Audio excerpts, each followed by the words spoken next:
विश्वासियों का समुदाय एक हृदय और एक प्राण था। कोई भी अपनी संपत्ति अपनी ही नहीं समझता था। जो कुछ उनके पास था उसमें सबों का साझा था। प्रेरित बड़े सामर्थ्य से प्रभु ईसा के पुनरुत्थान का साक्ष्य देते रहते थे और उन सबों पर बड़ी कृपा बनी रहती थी। उनमें कोई कंगाल नहीं था, क्योंकि जिनके पास खेत या मकान थे वे उन्हें बेच देते और कीमत लाकर प्रेरितों के चरणों में अर्पित करते थे। प्रत्येक को उसकी आवश्यकता के अनुसार बांटा जाता था। दूसरा पाठ 1 यूहन्ना 5:1-6। जो यह विश्वास करता है कि ईसा ही मसीह हैं, वह ईश्वर की संतान है, और जो जन्मदाता को प्यार करता है वह उसकी संतान को भी प्यार करता है। इसलिए यदि हम ईश्वर को प्यार करते हैं और उसकी आज्ञाओं का पालन करते हैं तो हमें ईश्वर की संतान को भी प्यार करना चाहिए।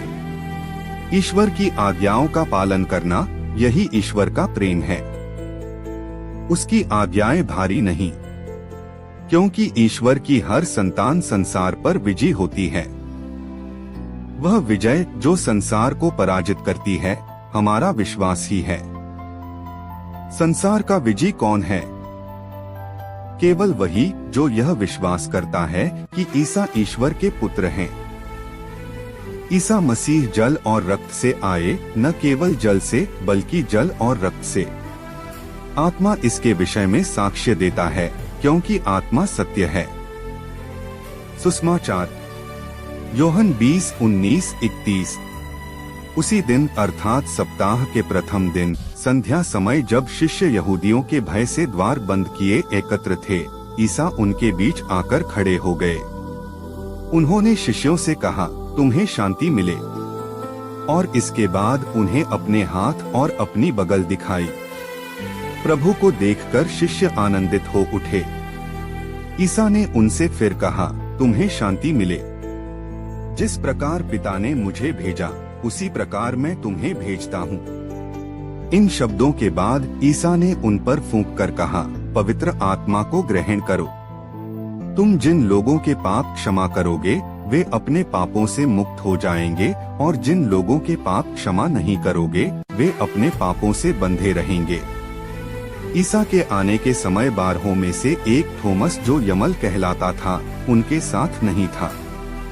दूसरे शिष्यों ने उससे कहा, हमने प्रभु को देखा है। उसने उत्तर दिया, जब तक मैं उनके हाथों में कीलों का निशान न देख लूं, कीलों की जगह पर अपनी उंगली न रख दूं और उनकी बगल में अपना हाथ न डाल दूं, तब तक मैं विश्वास नहीं करूंगा। 8 दिन बाद उनके शिष्य फिर घर के भीतर थे और थोमस उनके साथ था। द्वार बंद होने पर भी ईसा उनके बीच आकर खड़े हो गए और बोले, तुम्हें शांति मिले। तब उन्होंने थोमस से कहा, अपनी उंगली यहाँ रखो। देखो ये मेरे हाथ हैं। अपना हाथ बढ़ाकर मेरी बगल में डालो और अविश्वासी नहीं बल्कि विश्वासी बनो। थोमस ने उत्तर दिया, मेरे प्रभु, मेरे ईश्वर। ईसा ने उससे कहा, क्या तुम इसलिए विश्वास करते हो कि तुमने मुझे देखा है? धन्य हैं वे जो बिना देखे ही विश्वास करते हैं। ईसा ने अपने शिष्यों के सामने और बहुत से चमत्कार दिखाए जिनका विवरण इस पुस्तक में नहीं दिया गया है। इनका ही विवरण दिया गया है, जिससे तुम विश्वास करो कि ईसा ही मसीह ईश्वर के पुत्र हैं, और विश्वास करने से उनके नाम द्वारा जीवन प्राप्त करो।